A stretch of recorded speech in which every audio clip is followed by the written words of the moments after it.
حسین کو بلند کر کے دنیا کو یہ بتاتے تھے کہ یہ حسین مجھ سے ہے اور میں اس حسین سے۔ اے لوگو، اگر اس حسین پہ کوئی مشکل وقت آ جائے اور یہ تم سے مدد طلب کرے تو اس کا ساتھ دینا، کیونکہ یہ جنت کے جوانوں کا سردار ہے، میرا خون ہے، میری اولاد ہے۔ لیکن افسوس، ابھی رسول اللہ کی رحلت کو تھوڑا وقت ہی گزرا تھا کہ کربلا کے میدان میں ایک طرف 9 لاکھ کا مجمع تھا تو دوسری طرف وہ حسین جس کو اللہ کے رسول اپنے کندھوں پہ سوار کرتے تھے، امام حسین علیہ السلام اپنے نانا کی امت سے بار بار کہتے رہے کہ کیوں میرا رستہ روکا ہے؟ اے لوگو، پہچانو، میں تمہارے نبی کا نواسا ہوں، کیوں 3 دن سے میرے بچوں کو پیاسا رکھا ہے؟ کیوں میرے عزیز و اقارب کو شہید کیا ہے؟ بتاؤ، کیا میں نے رسول اللہ کی شریعت میں ترامیم کی ہے؟ کسی انسان کا حق کھایا ہے؟ کسی انسان پہ ظلم کیا ہے؟ اتنے میں فوج یزید ایک آواز میں کہنے لگی، اے حسین، ہم سب تجھے تیرے بابا علی کے بغض میں قتل کر رہے ہیں تاکہ یزید ہماری جھولیاں دولت سے بھر دے۔ امام حسین نے فرمایا، اے لوگو، آج جس اسلام کا علم تمہارے ہاتھوں میں بلند ہے، یہ علم میرے بابا علی نے بلند کیا۔ مت بھولنا، خیبر و خندق میں اگر علی نہ ہوتے تو اسلام کی فتح ناممکن تھی۔ وہ علی جس نے پوری زندگی اسلام کی تبلیغ کی، حق کو بلند کیا، رسول اللہ کی حفاظت کی، آج اس علی کو یہ اجر دے رہے ہو۔ اے لوگو، بتاؤ، اللہ کے رسول نے بار بار میرے بابا علی کا ہاتھ بلند کر کے فرمایا تھا کہ جہاں حق ہوگا وہاں علی ہوگا، جہاں علی ہوگا وہاں حق ہوگا، اور آج اس علی اور اولاد رسول کو یہ اجر دے رہے ہو۔ اتنے میں یزید کی فوج کے سپہ سالاروں نے دیکھا کہ کہیں فوج میں بغاوت نہ ہو جائے۔ اے شمر، کیا دیکھ رہے ہو؟ حملہ کرو۔ بس لاکھوں کی فوج نے جب رسول اللہ کے نواسے پہ حملہ کیا، امام حسین علیہ السلام نے اللہ کا نام لیا اور ذوالفقار کو نیام سے نکالا۔ تاریخ گواہ ہے، ایک طرف لاکھوں کا مجمع اور ایک طرف 3 دن کا بھوکا پیاسا حسین ابن علی۔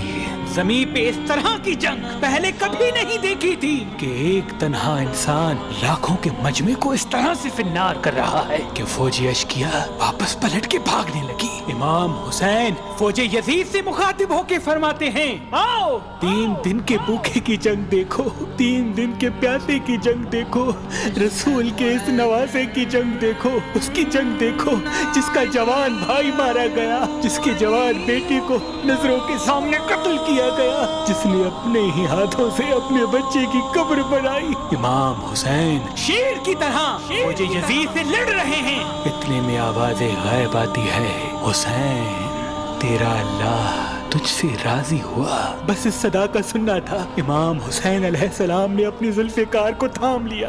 اتنی میں عمر بن سعد کہتا ہے، شمر، کیا دیکھ رہے ہو؟ یہ علی کا شیر ہے، اس کو مات دینا ناممکن ہے، جاؤ خیموں کو آگ لگا دو۔ بس کچھ ظالموں نے بیبیوں کے خیموں کو آگ لگا دی اور کچھ امام حسین کو دور سے تیر مارنے لگے۔ امام حسین کبھی بیبیوں کے خیموں کی طرف بڑھتے ہیں، کبھی فوج کی طرف جاتے ہیں۔ عمر بن سعد اور شمر نے فوج کو 4 حصوں میں تقسیم کر دیا اور یہ کہا کہ کوئی بھی حسین کے قریب نہ جائے، جس کے پاس جو چیز ہے وہ دور سے حسین کو مارے۔ جس کے پاس نیزہ تھا اس نے نیزہ مارا، جس کے پاس تیر تھے وہ تیر مارتا رہا، جس کے پاس برچیاں تھی وہ برچیاں مارنے لگا۔ تاریخ نے لکھا، جس کے پاس مارنے کے لیے کچھ نہ تھا وہ کربلا کی کرب زمین سے مٹی اٹھا کے امام حسین کی طرف پھینکتا رہا۔ امام حسین کے جسم مبارک پہ ہزاروں زخم لگتے رہے، آپ کے جسم مبارک کی طرف پھینکتا رہا۔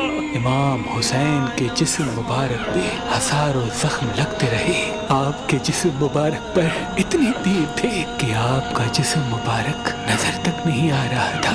بس جیسے ہی نواسا رسول گھوڑے کی سینگ سے زمین پہ آتے ہیں، فوج یزید جھومنا شروع کر دیتی ہے، لیکن اتنے میں وہ گھوڑا جس پہ آپ سواری کیا کرتے تھے وہ امام حسین کے چاروں طرف گھومنا شروع کر دیتا ہے تاکہ ان تیروں سے میں اپنی آقا حسین کو بچا لوں۔ وہ گھوڑا دوڑ ہی رہا تھا اتنے میں عمر بن سعد نے کہا اے لوگو رکو، میں نے اپنی آنکھوں سے دیکھا تھا اس گھوڑے پہ اللہ کے رسول سواری کرتے تھے، کہیں تیر اس گھوڑے کو نہ لگے، اور یوں تیروں کو چلانا بند کیا گیا۔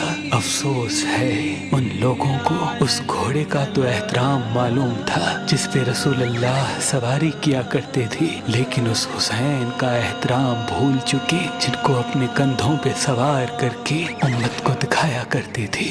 بس امام حسین علیہ السلام زمین کربلا پہ اپنا سر رکھ کے اللہ کا شکر کر رہے ہیں، اور وہاں فوج یزید کے مختلف سپاہی امام حسین کا سر کاٹنے کے لیے قریب آتے ہیں۔ جو بھی قریب آ کے امام حسین کے سر کو دیکھے تو اسے امام حسین کے چہرے میں رسول اللہ کا چہرہ نظر آئے اور وہ چیخ کے دور چلا جائے۔ اتنے میں شمر کہنے لگا یہ کام مجھ سے ہی ہونا ہے۔ جیسے ہی شمر نے خنجر امام حسین کے گلے پہ رکھا تو وہ دیکھے امام حسین کے لب ہل رہے ہیں۔ اس نے سوچا ہم نے حسین کا پورا خاندان قتل کر دیا، 3 دن تک حسین کے بچوں کو پیاسا رکھا، شاید حسین ہمیں بد دعا دے رہے ہوں گے، سننے کے لیے کان قریب کریں تو کیا سنیں۔ امام حسین علیہ السلام اللہ کی دربار میں اللہ کی نعمتوں کا شکر کر رہے ہیں کہ اے اللہ تیرا شکر ہے کہ اس عظیم امتحان کے لیے تو نے اس حسین کو چنا۔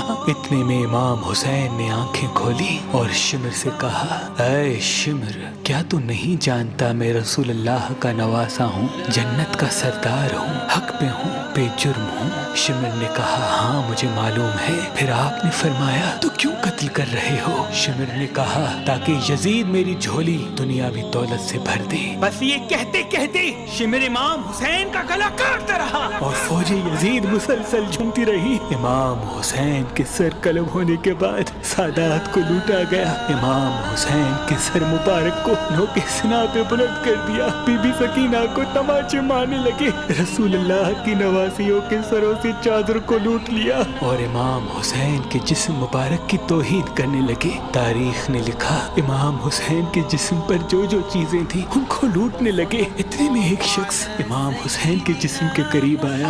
امام حسین کے ہاتھ میں ایک انگوٹھی پہنی تھی، اتارنے کی کوشش کی نہ اتری، وہ انگلی کاٹ کے انگوٹھی لے گیا۔ آپ کے جسم مبارک کو رسیوں سے باندھ کے کربلا کی گرم زمین پہ ادھر سے ادھر پھرایا گیا۔ اتنے میں عمر بن سعد نے کہا اے شمر حسین اور اس کے ساتھیوں کی لاش کا وہ حشر کرتے ہیں کہ رہتی دنیا تک کوئی بھی یزید کے خلاف آواز نہ اٹھائے، سب کے جسم سے سروں کو کاٹ لو اور سب کی لاشوں کو پامال کر دو۔ زمین کربلا گواہ ہے، کہیں سے کوئی قبیلہ اٹھ کے آتا ہے اور کہتا ہے کہ ہم حر کی لاش کو پامال ہونے نہیں دیں گے، کہیں بی بی ام لیلا کا قبیلہ آ کے کہتا ہے کہ ہم علی اکبر کا لاشا پامال ہونے نہیں دیں گے، کہیں بی بی رباب کے قبائل کے لوگ کہتے ہیں ہم علی اصغر کا لاش پامال ہونے نہیں دیں گے۔ ایک ایک شہید کی لاش پامال ہونے والی جگہ سے ہٹائی گئی۔ تاریخ گواہ ہے صرف رسول اللہ کا اکیلا نواسا کربلا کی گرم زمین پہ پڑا رہا اور مغرب کے گھوڑے مشرق کی طرف، مشرق کے گھوڑے مغرب کی طرف دوڑتے رہے۔ امام حسین کا جسم پامال ہوتا رہا۔ امام جعفر صادق علیہ السلام فرماتے ہیں میرا سلام ہو میرے اس غریب دادا پر جس کی لاش کو اس طرح سے پامال کیا گیا کہ ان کی دائیں پسلیاں بائیں پسلیوں کی طرف چلی گئی اور بائیں پسلیاں دائیں پسلیوں کی طرف چلی گئی، جن کا سینہ اور پشت ایک ساتھ ہو گیا۔ سلام ہو میرے اس بے وطن دادا حسین پر جن کے جسم مبارک کے ٹکڑوں کو زمین کربلا پہ بکھیرا گیا۔ سلام ہو، سلام ہو، سلام ہو۔